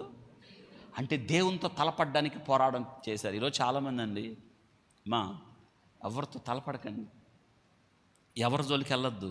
ఎవరిలో ఏ శక్తి ఉంటుందో తెలియదు కదా, మనకెందుకు వేరే వాళ్ళ జోలి. పరాక్రమము కలిగిన భూమి మీద నిమ్రోదు ఆదికాండం 12వ అధ్యాయంలో అక్కడ ప్రారంభమైందండి బాబేలు బబులోను. అదే కదా మత వ్యవస్థ, ఒక మనిషిని పూజించే స్థితి, ఒక మనిషి తలపెట్టిన గోపురం, దేవునికి వేరుగా బ్రతకాలన్న మానవుని యొక్క ఆలోచన. బాబేలు తారుమారైపోయింది. బాబేలు అంటే ఏంటి? అంటే భాషలు తారుమారైపోయింది, మనుషులు తారుమారైపోయారు, గందరగోళం. అంటే దీని అర్థం ఏంటంటే దేవుడు లేని ప్రజల యొక్క స్థితిగతులు ఏంటి? గందరగోళం. అందరూ చెప్పండి, దేవుడు లేని ప్రజల యొక్క స్థితిగతులు అస్తవ్యస్తం, గందరగోళం. దేవుడు లేకుండా అస్తవ్యస్తం అయిపోయాడు. ఎవరు? సొలొమోను. అందుకే అస్తవ్యస్తమైన పుస్తకమే ప్రసంగి. నేను బతకడం ఎందుకు అంటాడు పొద్దుగూకులు. వ్యర్థం వ్యర్థం వ్యర్థం వ్యర్థం, నేను వ్యర్థం, నా 1000 మంది వ్యర్థం. ఎవరాళ్ళు? పైగా వాళ్ళకి తెలుసా గిఫ్ట్లు ఇచ్చాడంటే ఈయన. ఏ గిఫ్ట్లు అంటే బంగారపు ప్లేట్లు. ఒకవేళ రోజు బర్త్డే కేక్ కట్ చేయాలనుకోండి, సగటున మొత్తం 1000 మంది కదా, ఎన్ని కేకులు కట్ చేయాలి? సంవత్సరంలో రోజుకు 3 కేకులు, ఉదయం మధ్యాహ్నం. అందుకే ఆయన దేవుడు లేకపోతే ఏమవుద్దో ప్రసంగి గ్రంథంలో చెప్పాడు. ఆదికాండం వినాలి, ఎందుకు యెరూషలేమును ప్రేమించాలని చెప్తాను. ఆదికాండం 11వ అధ్యాయంలో ఏమైందో తెలుసా? బాబేలు గోపురం కట్టి మత వ్యవస్థ వచ్చింది, వ్యక్తి పూజ వచ్చింది. దేవుడు లేకుండా ఆకాశాన్ని అంటే గోపురం కడదాం, గొప్ప పేరు తెచ్చుకుందాం. దేవుడితోనా దేవుడు లేకుండా పేరు తెచ్చుకుందాం అనుకున్నారా? Life without God. చెప్పండి, లైఫ్ వితౌట్ గాడ్. చెప్పండి, లైఫ్ వితౌట్, అంటే దేవుడు లేకుండా మానవుని బ్రతుకు బాబేలు. చెప్పండి, దేవుడు లేకుండా మానవుని బ్రతుకు. దాన్ని మీరు ఏమంటారంటే బాబేలే రానున్న రోజుల్లో బబులోన్ అయింది. జాగ్రత్త వినాలి, ఇది మీకు అర్థం అవ్వాలి. యెరూషలేమును మనం ఎందుకు ప్రేమించాలో చెప్తాను నేను, మళ్ళీ చెప్తాను, జాగ్రత్త వినండి. ఎందుకు సృష్టించాడు మనుషుల్ని దేవుడు? మీ జీవితానికి అర్థం ఏమిటి చెప్పండి. ఎందుకున్నామమ్మా మనం ఇక్కడ? ఎందుకున్నాం చెప్పాలి. మనం ఎందుకున్నామంటే దేవుడి కోసం ఉన్నాం, ఇంకేముంది అందులో. కానీ దేవుడి కోసం బ్రతకాల్సిన మానవుని యొక్క జీవితం అస్తవ్యస్తమైంది. మనిషి ఊహ తలంపు కేవలము చెడ్డదనియేది. భూమి మీద మనుషుల బలత్కారముతో నిండిపోయినప్పుడు మనుషులను చేసినందుకు ఆయన సంతాపము, ఆ సంతాపమే జలప్రళయం అయినా మారలా. ఆ తర్వాత మానవుని జీవితం బాబెలు దగ్గరికి వచ్చి ఆగింది. ఆదికాండం 11 దగ్గర ఆగితే అప్పుడేమన్నా మారాడా అంటే అందులో నుంచి పుట్టుకొచ్చాడు ఒక పరాక్రమశాలి, దేవునికి వ్యతిరేకం, భూమి మీద వేటగాడు. ఎవరాడు? వేటగాడు. చెప్పండి ఎవరండి వేటగాడు? ఎవరా వేటగాడు కదా? ఈ మధ్య రాజకీయ నాయకులు ఒక మాట అంటున్నారు, వేట మొదలైంది. ఏంది మొదలయ్యేది వేట? ఎవరిని వేట చేస్తారు వాళ్ళు? వాళ్ళు వేట చేయలేరు, వాళ్ళే వేటకెరగా మారతారు. వేటగాడు వస్తున్నాడు. ఎవడాడు వేటగాడు? అపవాది. వింటున్నారా?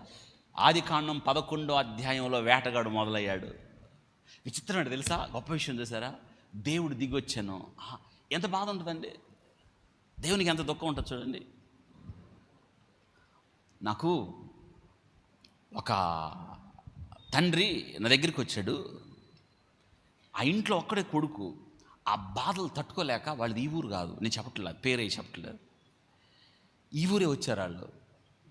తెలుసా? దూరంగా బ్రతకాలని. కొడుకండి 21 సంవత్సరం. చివరికి వాళ్ళ పరిస్థితి ఏమైందో తెలుసా? వాళ్ళ నాన్న ఆ కొడుక్కి సిగరెట్లు కొనుక్కొచ్చిస్తున్నాడు. నిబంధన ఏంటంటే వాడు చేసే అరాచకాలు అసలు ఎంత ఘోరం అంటే, వాళ్ళ నాన్న తాగటానికి ఇంట్లోకి ఆ ముందు కొనుక్కొచ్చిస్తున్నాడు. ఎందుకంటే బయటికి వెళ్ళి వాడు ఎప్పుడుకి వస్తాడో ఏందో, వాడి గాయాలు, వాడి పరిస్థితులు. ఆయన అంటున్నాడు నాతో అండి, అవి వాడికి ఇచ్చినప్పుడు నాకు చచ్చిపోవాలనిపిస్తుంది. ఎంత బాధ ఉంటుంది. కళ్ళ ముందు కొడుకు పాడైపోతుంటే, విచ్చలవిడి జీవితం అనుభవిస్తుంటే ఎట్లుంటుంది ఆ తండ్రి? ఎందుకు ఈ మాట చెప్తున్నానంటే, జాగ్రత్తవేనండి, దేవుడికి కూడా అంతే కదా.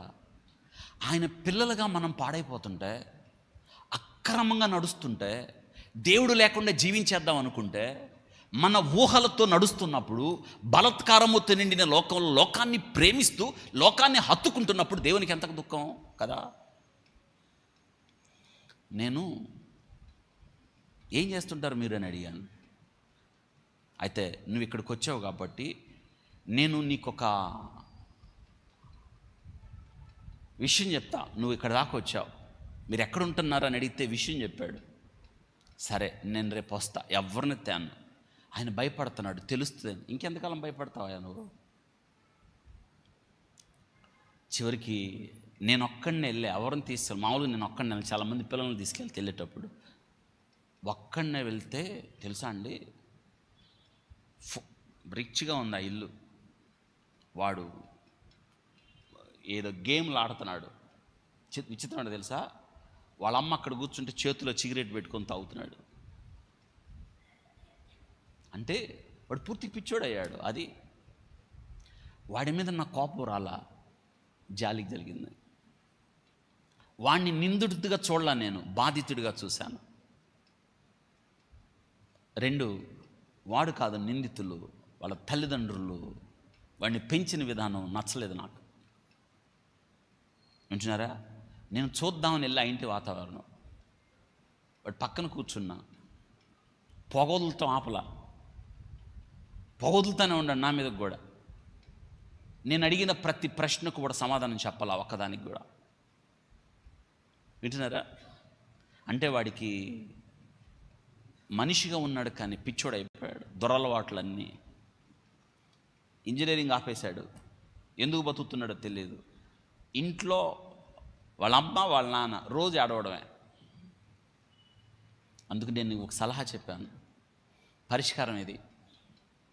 కొంచెం ఓపిక పట్టు, మీరు మీ పిల్లోడిని 3 నెలల నుంచి 6 నెలలు మర్చిపోవాలి. వాళ్ళ అమ్మతో చెప్పాను, మర్చిపోండి. మీరు వెళ్ళి చూడటానికి కూడా వీల్లేదు, దూరం నుంచి చూడొచ్చు. ముందు అర్జెంటుగా ఈ పిల్లోడు మానసిక స్థితి సరిగా లేదు, ఉన్మాదిగా మారాడు, ఇంట్లో కొడతాడు, ఎన్నో వస్తువులు పగలగొట్టాడంట. ఇతన్ని షిఫ్ట్ చేయాల్సిన సెంటర్ ఒకటి ఉంది, మీరేం వెళ్ళొద్దు, నేను పిలిపిస్తా. రాత్రి వేళ యోధులు వస్తారు, చిన్న ఇంజెక్షన్ ఇస్తారు, ప్యాక్ చేసుకుని వెళ్ళిపోతారు.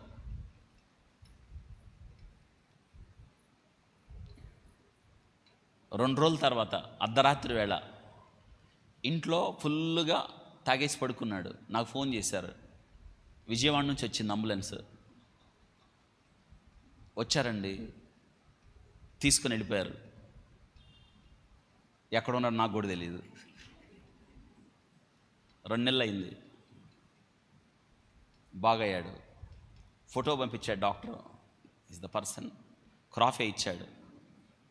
తెలుసా, ట్రీట్మెంట్ జరుగుతుంది. ఎందుకు ఈ మాట చెప్తున్నానంటే, ఆ తండ్రి దుఃఖం, ఆ తండ్రి బాధ మనల్ని బట్టి కూడా దేవునికి ఎంత దుఃఖం ఉంటుంది కదా. అందుకే ఏం చేశాడు తెలుసా, ఎందుకు యెరూషలేమును ప్రేమించాలంటే ఇదే కారణం.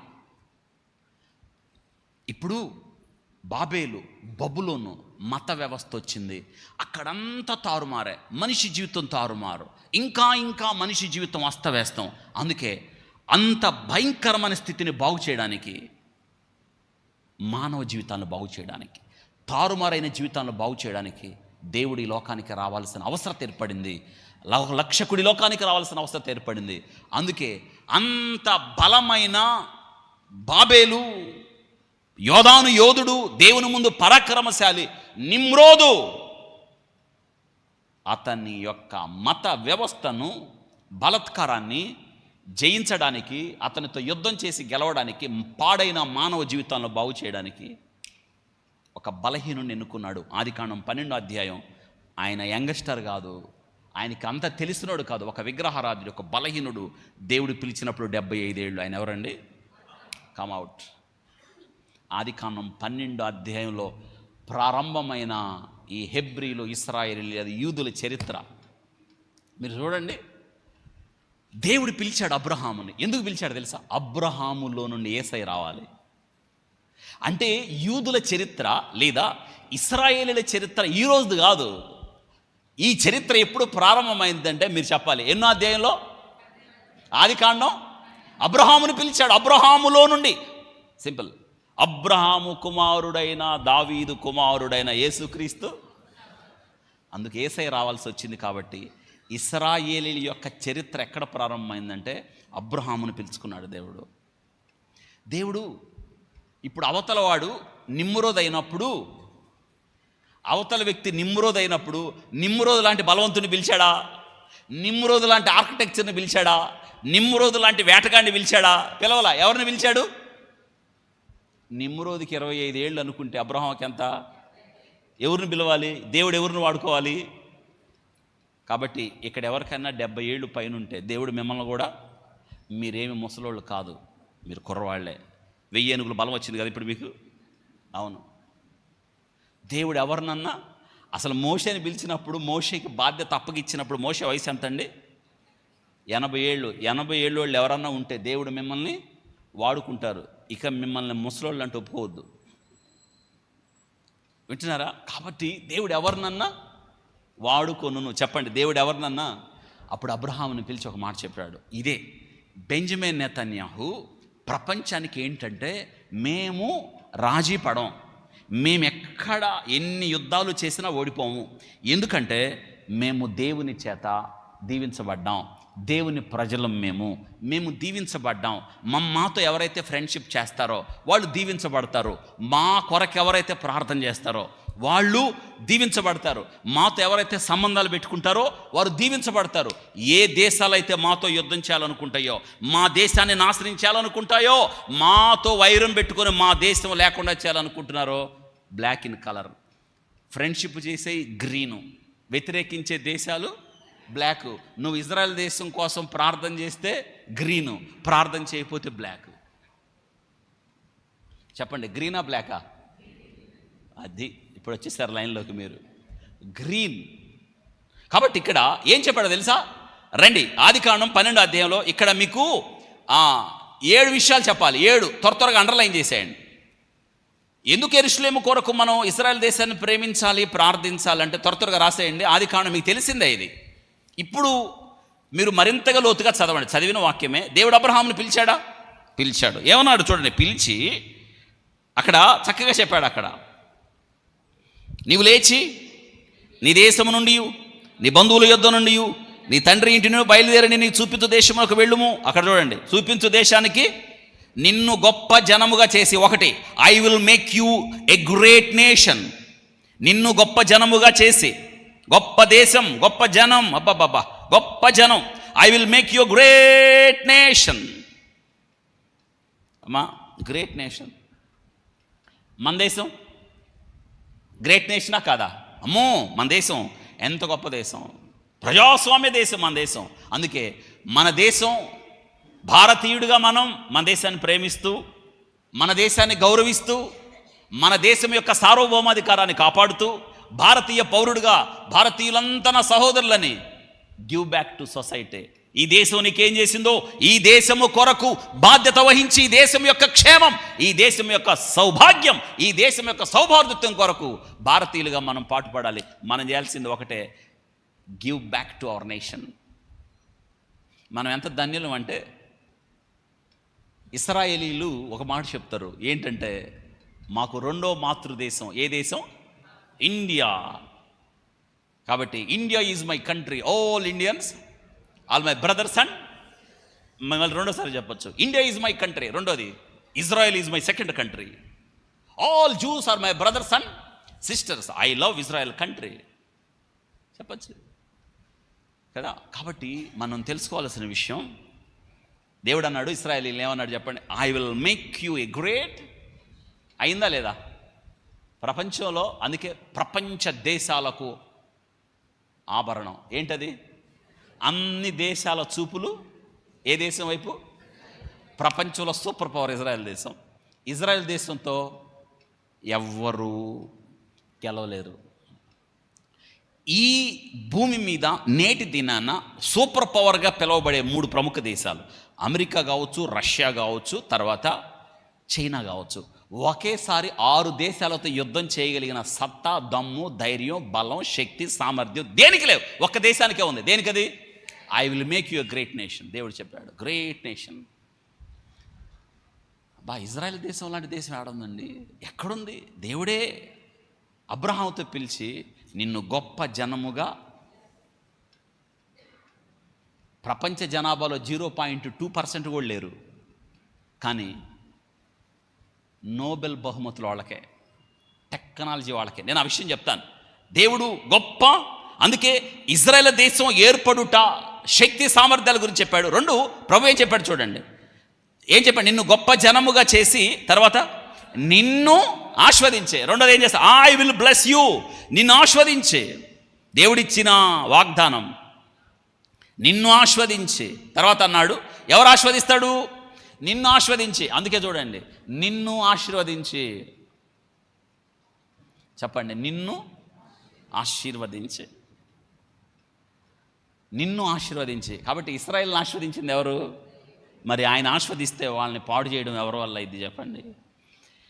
వాళ్ళ టెక్నాలజీ, వాళ్ళ వ్యవహార శైలి, వాళ్ళ యొక్క విధి విధానాలు, వాళ్ళ యొక్క పంట విధానం, ఎడారిని అంత అందమైన దేశంగా మార్చిన తీరుతెన్నులు, తాగడానికి నీరు లేనప్పుడు సముద్రపు నీటిని తాగుజలంగా మార్చి చాలా దేశాలకు సప్లై చేయడం, గాలిలోనే పంట పండించడం, డ్రిప్ ఇరిగేషను, నీరు తక్కువగా ఉన్న పంట పండించడం, చిన్న కూరగాయల్లో నుంచి, చిన్న పండుల్లో నుంచి పెద్దవి పుట్టించడం ఎవరి వల్ల అయింది?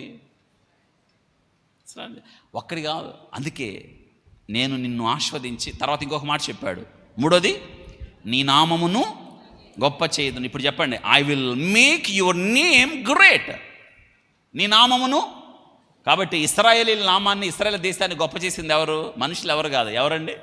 దేవుడే అన్నాడు. తర్వాత ఇంకొక మాట అన్నాడు, నీవు. తర్వాత ఏం చెప్పాడు అక్కడ? నీవు ఆశీర్వాదముగా ఉందువు. అక్కడ చెప్పాడు, నీవు ఆశీర్వాదముగా ఉందువు, నీవు ఆశీర్వాదం అని ఏం చెప్పాడంటే ఆయన, నిన్ను ఆస్వాదించు వారిని.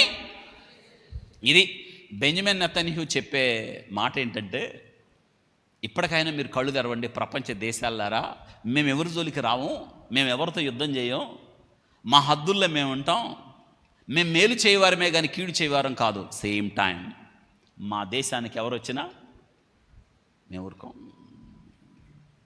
వాళ్ళు చెప్తున్నదే కదా అని ఆయన ఒక మాట చెప్పాడు. ఒకనప్పుడు ఇజ్రాయెల్ దేశంతో యుద్ధము చేశారు. ఇజ్రాయెల్ దేశం ఏర్పడిన వెంటనే 1948 సంవత్సరంలో మే 14 ఇజ్రాయెల్ దేశం ఏర్పడింది. వెంటనే ఈజిప్ట్ యుద్ధానికి వచ్చింది, సౌదీ అరేబియా యుద్ధానికి వచ్చింది.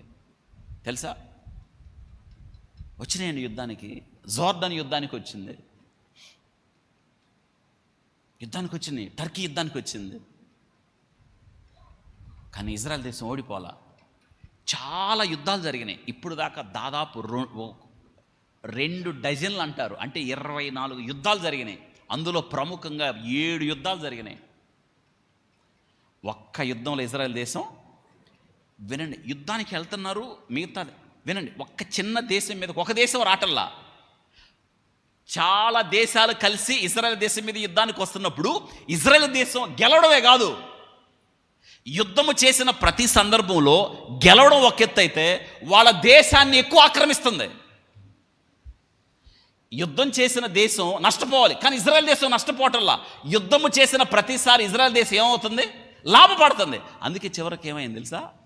అమ్మో, ఇజ్రాయెల్ దేశంతో మనం యుద్ధం చేయలేము, అనవసరం యుద్ధం చేసి, మనం ఇజ్రాయెల్ దేశంతో స్నేహం చేద్దామని ఇదివరకు యుద్ధం చేసిన, మీకు గుర్తుందా? మెయిన్ ఈజిప్ట్ 2 సరిహద్దులు పంచుకున్నాయి. వద్దు, మేము మీతో యుద్ధం చేయం, ఇక నుండి మన ఇద్దరం ఫ్రెండ్స్. అందుకే ఈజిప్ట్, ఐగుప్తు దీవించబడింది. ప్రపంచ నాగరికతకు కేంద్రం, పుట్టినిల్లు ఈజిప్ట్ దీవించబడింది. బైబిల్ నాగరికత కూడా అంతా ఉంది. మోషే పుట్టుక దగ్గర నుండి జీవితం అంతా అక్కడే ఉంది. ఎక్కడ? మీకు అర్థం కదా? మీకు గుర్తుందా? మీరు ఐగుప్తుని చూస్తే, అంటే ఈజిప్టుని చూస్తే, వాట్ ఏ వండర్ఫుల్ కల్చర్ అండి. అక్కడ పిరమిడ్స్. ఇజ్రాయెల్ దేశంతో ఫ్రెండ్షిప్ చేసి దీవించబడింది. ఇజ్రాయెల్ దేశంతో ఫ్రెండ్షిప్ చేసి యోర్దాను దీవించబడింది. యోర్దాను బైబిల్ గ్రంథంలో ఉన్న స్థలాలు ఎన్నున్నాయి? యోర్దాను ఎంత అద్భుతమైన స్థలం. ఇజ్రాయెల్ దేశంతో ఫ్రెండ్షిప్ చేసి దీవించబడింది. అబ్రహాం అకార్డ్ ద్వారా, మీకు గుర్తుంది, ఉదయకాలం చెప్పాను నేను, ట్రంప్ మొదటిసారి అధ్యక్షుడు అయిన తర్వాత వాళ్ళ అల్లుడు, మీకు గుర్తుందా, క్వశ్చనర్, ఈ అబ్రహాం అకార్డ్ ద్వారా చాలా అరబ్ దేశాలతో ఈయన మాట్లాడి ఇజ్రాయెల్ దేశంతో ఫ్రెండ్షిప్ కుదిర్చాడు. సౌదీ అరేబియా, బహ్రెయిన్ ఫ్రెండ్షిప్ కుదిర్చి ఆ దేశం ఈ దేశం వ్యాపార సంబంధాలు మెరుగుపరిచాడు. అందుకే సౌదీ అరేబియా అంతగా దీవించబడింది, బహ్రెయిన్ అంతగా దీవించబడింది. ఈ చెప్పే ఈయన ఏంటంటాడంటే, ఈ బెంజమిన్ నెతన్యాహు, ఇదిగో ఈ దేశాలు చూడండి, మ్యాప్ చూపించాడు, మా దేశంతో ఫ్రెండ్షిప్ చేశారు. వాక్యంలో ఇలా రాయబడింది. ఏం చెప్తున్నాడు? నన్ను, ఇక్కడ చూడండి, నీవు ఆశీర్వాదముగా ఉండు అని చెప్పి ఒక మాట చెప్పాడు. ఏంటంటే, నిన్ను ఆస్వాదించేదను, నీవు ఎలా ఉంటావు? ఆస్వాదించేదను అని చెప్పాడు. అంటే నిన్ను ఆస్వాదించు వారిని, అంటే ఫ్రెండ్షిప్ చేయాలి. ఇజ్రాయెల్ దేశాన్ని ప్రేమించి ఇజ్రాయెల్ దేశానికి ఫ్రెండ్షిప్ చేసి ఇజ్రాయెల్ దేశం క్షేమాన్ని కోరితే ఆస్వాదిస్తారు. కానీ కొన్ని దేశాలు ఇజ్రాయెల్ దేశంతో ఇప్పటికీ శత్రుత్వాన్ని నాశనం చేయాలని హమాస్ ఉగ్రవాదులు, అటు పక్కనున్న లెబనాన్లో హిజ్బుల్లా, ఇంకా దూరంలో ఉన్న యెమెన్లో ఉన్న హైతీ ఉగ్రవాదులు, సిరియాలో గ్రూపులో ఉన్న తీవ్రవాదులు, ఆ ఇరాన్లో ఉన్న ఇరాన్ మిలీషియా. ఇక్కడ మీరు తెలుసుకోవాల్సింది ఏంటంటే, ఇరాన్తో యుద్ధము చేయాలి అనుకుంటున్న కీలకమైన దేశాలు బ్లాక్ కలర్లో చూపించాడు ఆయన. అందులో ఇరాన్, చూసారా, ఇరాన్ దేశం ఇజ్రాయెల్ దేశం నాశనం చేయాలని, లెబనాన్, ఈ దేశాలు, మొరాకో, సూడన్, ఈ దేశాలు చూడండి. సూడన్ కూడా, మొరాకో సూడన్ కూడా ఫ్రెండ్షిప్ చేస్తున్నాయి, ఇదివరకు యుద్ధాలు చేసినాయి. ఇజ్రాయెల్ దేశాన్ని వ్యతిరేకిస్తున్న మన పక్కనున్న పాకిస్తాన్, ఇజ్రాయెల్ దేశాన్ని ఇంతవరకు ఇజ్రాయెల్ దేశంగా గుర్తించలా, తెలుసా? ఇజ్రాయెల్ దేశంతో ఫ్రెండ్షిప్ చేసే దేశాలు దీవించబడుతున్నాయి. అందుకే ఇజ్రాయెల్ దేశం కోసం మనం ఏం చేయాలి? చూడండి, నిన్ను ఆస్వాదించదను అని చెప్పాడు. అక్కడ 5వ విషయం 6 ఏమన్నాడు చూసారు అక్కడ? I will curse those who curse అని చెప్పాడు. అంటే ఏం చెప్తున్నాడు అక్కడ? నిన్ను దూషించు వారిని, అంటే నిన్ను ఆస్వాదించు వారిని. అంటే ఇప్పుడు మనం యెరూషలేము కొరకు ప్రార్థన చేస్తే నీకేమొస్తుంది? వస్తుందా రాదా? అది కాబట్టి ప్రార్థన చేయండి. 2, నిన్ను దూషించు వారిని శపించదనన్నాడు. I will curse those who curse or oppose Israel. ఎవరైతే దూషిస్తారో శపిస్తారో. అందుకే ఇంకొక మాట చెప్పాడు. ఏం చెప్పాడంటే 7వది, భూమి యొక్క సమస్త వంశములు నీయందు. చెప్పండి, భూమి యొక్క సమస్త వంశములు నీయందు. ఇదండి అంటే యేసుక్రీస్తు నీలో నుండి వస్తాడు అని. సమస్త వంశములు నీయందు ఆస్వాదించబడును అని. ఇజ్రాయెల్ దేశం ఏర్పడి 24 గంటలు కాకముందే Egypt, Jordan, Syria, Iraq, Saudi Arabia attack చేశాయి. వింటున్నారా? ఇన్ని దేశాలు. అప్పుడు ఇజ్రాయెల్ దేశం 8 లక్షల మంది జనాభా. చుట్టుపక్కల ఉన్న అరబ్ దేశాలు, ఈ 5 దేశాలు కలిపి 3.8 కోట్ల మంది. అంటే ఇజ్రాయెల్ దేశంతో పోల్చినప్పుడు అక్షరాల 45 రెట్లు మంది. ఎవరు గెలవాలి? 8 లక్షల మంది ఉన్నవాళ్ళు గెలవాలా? 3.8 కోట్ల మంది ఉన్నవాళ్ళు గెలవాలా? 3 గెలవలేదు. ఇజ్రాయెల్ దేశం గెలిచింది.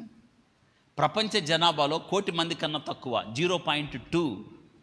కానీ మొన్న కూడా నోబెల్ బహుమతులు వచ్చినాయి. ఎవరికి? 0.2% ఉన్న ఇస్రాయేల్కి మోర్ దాన్ 20% నోబెల్ బహుమతులు వచ్చినాయి. వింటున్నారా? ప్రపంచంలో దాదాపు 195 దేశాలు అనుకుంటే మీరు ఆశ్చర్యపోతారు.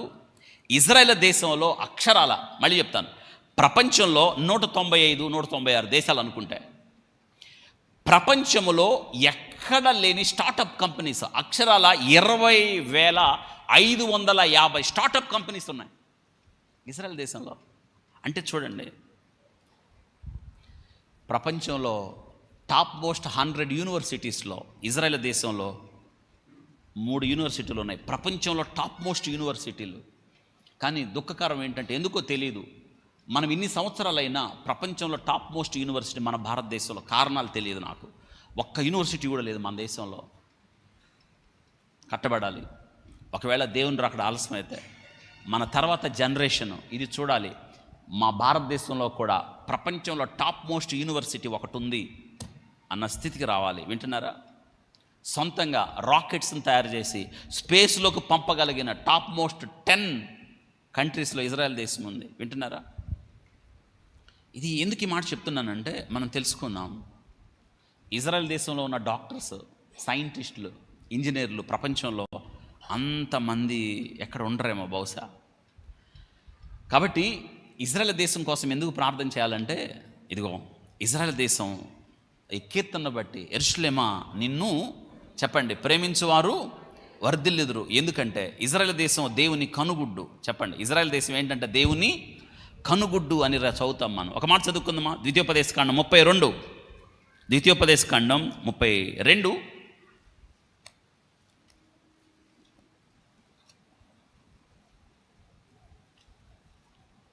అక్కడ ఒక శ్రేష్టమైన వాక్య భాగాన్ని చదువుకుందాం. 32వ అధ్యాయం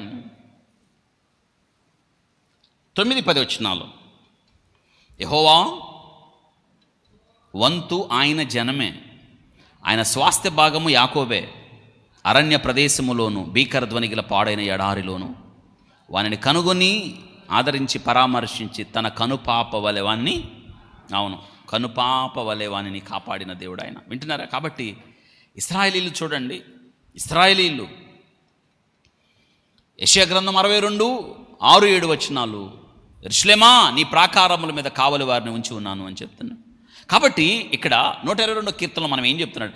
God commands us to pray for the peace of Jerusalem. ఎందుకంటే యెరూషలేము నిత్యము యుద్ధాలే, నిత్యము యుద్ధాలే. అవును, యెరూషలేం ఏంటో తెలుసా? అవును, యెరూషలేము ఎందుకు మనం ప్రార్థన చేయాలంటే, మనం రక్షణ మూలాలు, రక్షణ యూదుల నుండి కలుగుతుంది. యెరూషలేము గుర్తుపెట్టుకోవాలి. ఎందుకంటే యేసుక్రీస్తు ప్రభు యొక్క 2వ రాకడ, చెప్పండి, దేంతో, ఏ దేశంతో ముడిపడి ఉంది? ఇజ్రాయెల్ దేశంతో. ఆయన అడుగు పెట్టేది అక్కడే. కాబట్టి యెరూషలేము కొరకు మనం ప్రార్థన చేయాలి. యెరూషలేమును మనం ప్రేమించాలి. యెరూషలేము యొక్క రక్షణ కొరకు, ప్రాకారాలు రక్షణ కొరకు మనం ప్రార్థన చేయవలసిన బాధ్యత మన మీద ఉంది. ఇది మనం గుర్తుపెట్టుకోవాలి. వింటున్నారా? యెరూషలేము ఫ్లాగ్ ఒక 2 మాటలు చెప్పి నేను ప్రార్థన చేస్తాను. మీకు ఆ ఫ్లాగ్ కనిపిస్తుంది చూడండి. యెరూషలేము 3 విషయాలు మీకు ఆ ఫ్లాగ్లో 3-4 విషయాలు చెప్తాను. ఈసారి మరి ఎప్పుడన్నా మనం ప్రభు సమయం ఇచ్చినప్పుడు ఆ యెరూషలేము జెండా మీద ఉన్న మీకు అది కనిపిస్తుంది కదా, స్టార్, డేవిడ్ స్టార్ అంటారు కదా, అది ఒకసారి కనిపిస్తుందా చూడండి. ఇక్కడ మీకు ఏం కనిపిస్తుంది అంటే, మీకు ఏమేం కనిపిస్తుంది చూడండి. అందులో ఏం కనిపెట్టగలరు మీరు? అందులో చెప్పండి. మీకు ఆ ఎంబ్లంలో ఏం కనిపిస్తుంది? సింహం కనిపిస్తుందా? కనిపించిందా లేదా? ఏమా సింహం కనిపించిందా? ఇటు రావట్లేదు. ఇది ఇటు కూడా ఇటు ఒకటేనా? ఎందువల్ల? సరే అమ్మ, అది కనిపిస్తుంది కదా సైడ్, మీకు సింహం కనిపిస్తుందా? సింహం అంటే ఎవరు? మీరే కదా. సింహం మనం కాదు, యోధా గోత్రపు. Very good. నెక్స్ట్ ఆ తర్వాత మీకు ఏం కనిపిస్తుంది? ఆ యోధా గోత్రానికి ఆ యోధ అటు ఇటు ఏమున్నాయి? Very good. ఏం కనిపిస్తున్నాయి మీకు? ఒలివ మొక్కలు కనిపిస్తున్నాయా? అంటే ఒలివ మొక్కలు దేనికి గుర్తు? దేనికి గుర్తు చెప్పండి. ఇంకా మీకు ఏం కనిపిస్తుంది అక్కడ? మీకు చెప్పండి. ఒలివ మొక్కలు. ఇజ్రాయెల్ దేశం ప్రాస్పారిటీ. ఇజ్రాయెల్ దేశం చూడండి, మార్పు లేదు ఈ రోజుకి. ఆదికాండం 12వ అధ్యాయం నుంచి ప్రారంభమైన ఇశ్రాయేలు యొక్క చరిత్ర. మధ్యలో వాళ్ళు చెరకు వెళ్ళిన 70 సంవత్సరాల చెర, ఆ తర్వాత 70వ సంవత్సరం నుండి క్రీస్తు శకం 1948 వరకు కూడా వారు చెరపట్టబడిన ప్రపంచ దేశాలకు చెదిరిపోయిన ఇజ్రాయెల్ దేశం తిరిగి సమకూర్చాను. Stability and prosperity. ఆ ఒలివ మొక్కలు. వింటున్నారా? ఇంకా మీకేం కనిపించింది అక్కడ? మధ్యలో ఆ సింహం, ఆ ఒలివ మొక్కలు, ఆ సింహం నిలబడిన వెనక మీకేం కనిపించింది? Very good. గోడ. చెప్పండి ఏంటది? ఏంటి ఆ గోడ? Western wall. అంటే సొలొమోను కట్టిన మందిరము యొక్క గోడ అదొక్కటే మిగిలింది. దాన్నే మనం ఏల్పుల గోడ అంటాం. అర్థమైందా? కాబట్టి ఇక్కడ ఆ గోడ ఒక్కటి మాత్రమే మిగిలింది అని మనం గుర్తుపెట్టుకోవాలి. ఒక్క గోడ మాత్రమే మిగిలింది. మీకు ఇంకా నెక్స్ట్ దానిలో అంబ్లంలో దానిలో ఇటు రండి మళ్ళీ. ఇదేంటి? దీపస్తంభం. ఎక్కడ ఉంటుంది ఇది? ప్రత్యక్ష గుడారంలో. ఏ దిక్కున ఉంటుంది? ఒక పక్కేమో సముఖముల రొట్టెలు, దానికి ఎదురు దీపస్తంభం. అంటే ఏంటి దీపస్తంభం? వెలుగుతూ ఉంటుంది. అంటే అర్థం ఏంటంటే ఇజ్రాయెల్ దేశాన్ని ఆర్పడం ఎవరి తరం? ఇదిగో నీవు ఆశీర్వాదముగా ఉండు, అతడు మండుచు ప్రకాశించుచున్న దీపం. 7 అంటే దాన్ని ఆర్పడం మెనోరా అంటారు, దాన్ని దీపస్తంభం. దాన్ని ఆర్పడం ఎవరి తరం కాదు అని గుర్తుపెట్టుకోవాలి. ఇదండి వాళ్ళ జెండా మీద ఉంది. ఇందులో పాఠాలు ఎన్నో ఉన్నాయి, గుర్తుపెట్టుకోవాలి. కాబట్టి యెరూషలేమును ప్రేమించండి. యెరూషలేము క్షేమము కొరకు ప్రార్థన చేయండి. యెరూషలేమా, నిన్ను ప్రేమించేవారు. ఇంకా చెప్పడానికి చాలా ఉన్నాయి, ఇంత మటుకు చాలు. లేచిన పడదాం, ప్రార్థన చేసుకున్నాం.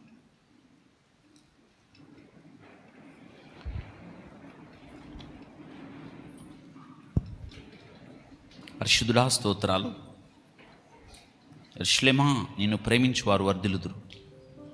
యెరూషలేము క్షేమము కొరకు ప్రార్థన చేయండి చెప్పారు ప్రభువా. మీరు ఇది చేయాలి, ఎందుకంటే అబ్రహాముతో మీరు పిలిచి 7 అద్భుతమైన విషయాలు చెప్పారు. అందుకే మేము ప్రార్థించాలి. స్తోత్రాలు. ప్రార్థించినప్పుడు మాకు క్షేమం, దీవెన, ఆశీర్వాదం, బలము, శక్తి, ప్రోత్సాహం, ఆదరణ, నెమ్మది, ధైర్యం మానక అనుదిన ప్రార్థనలో యెరూషలేము కొరకు ప్రార్థించే కొరకు దయచే.